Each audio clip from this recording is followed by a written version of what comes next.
Shumai Paub, greetings everyone, and today the Venus Optics company go back to their roots and offer us a new ultra-wide-angle lens, this time an extremely wide-angle zoom lens for APS-C mirrorless cameras, the Laowa 8-16mm f3.5-5.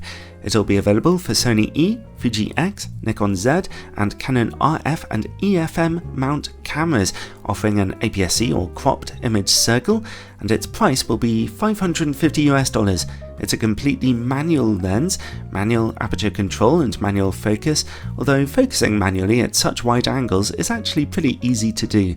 And, well, what a neat little thing this is, and its impressive zoom range takes you from a very wide angle of 16mm to a gapingly wide angle of only 8.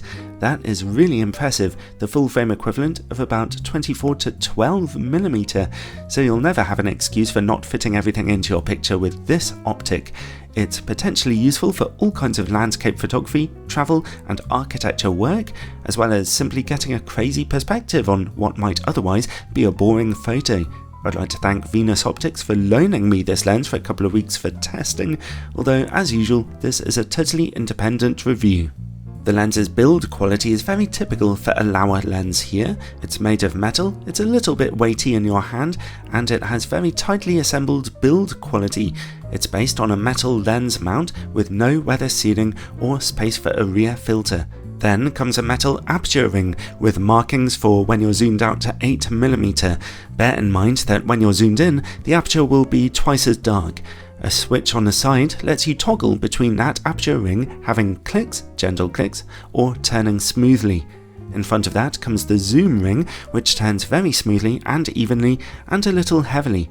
And then, of course, comes the manual focus ring. This too turns really smoothly, just a little firmly and with plenty of precision. It's very easy to manually focus this lens.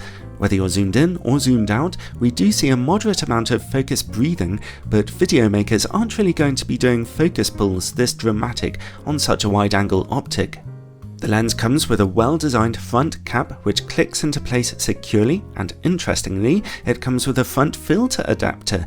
Yes, this lens can take large 86mm front filters, although you will definitely want them to be as thin as possible to avoid extra vignetting, and forget about stacking more than one of them for the same reason.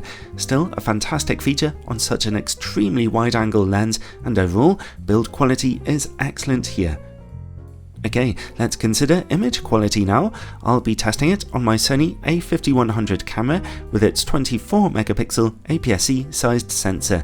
In-camera corrections are not available with this lens.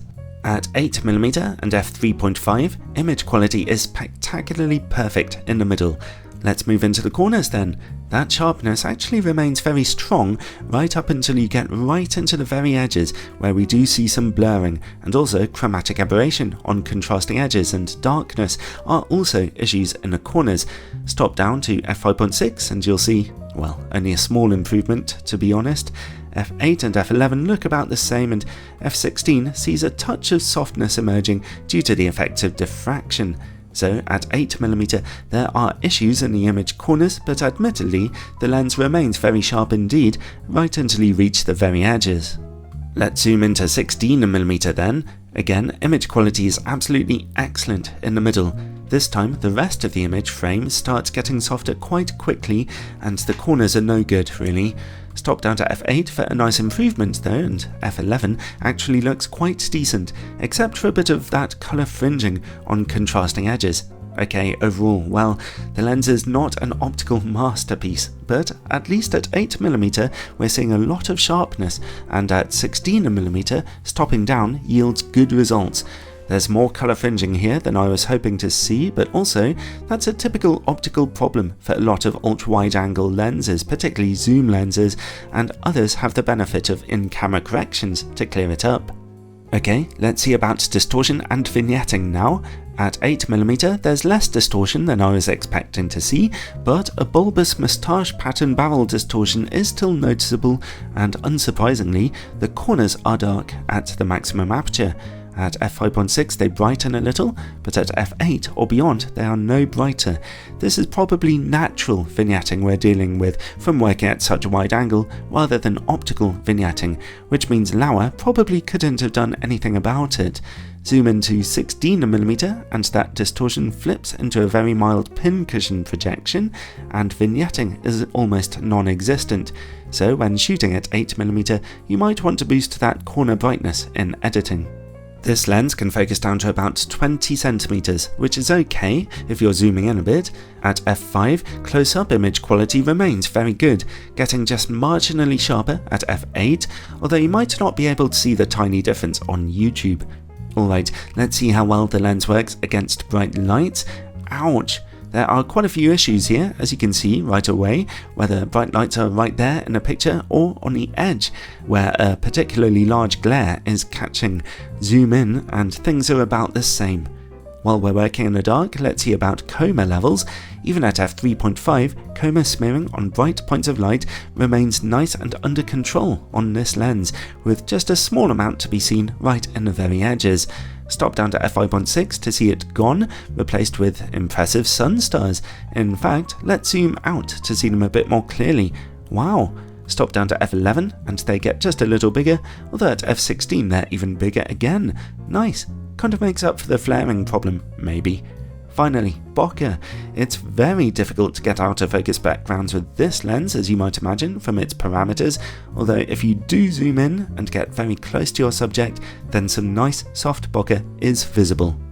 Overall, in a lot of ways, I liked this new Laowa lens very much, but it certainly does have its issues, including corner softness and darkness to work around and some strong flaring problems. However, its strengths outweigh its weaknesses in my opinion.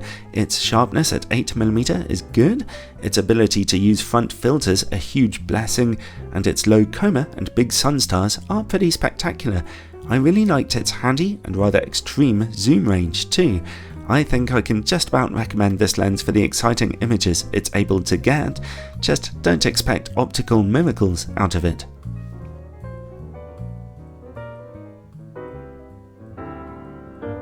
Okay, thank you for watching, and two things. Firstly, if you haven't already, check out the new playlists on the playlist section of my channel, which list my reviews now by camera mount and in other cool ways to help you browse the lens reviews you want.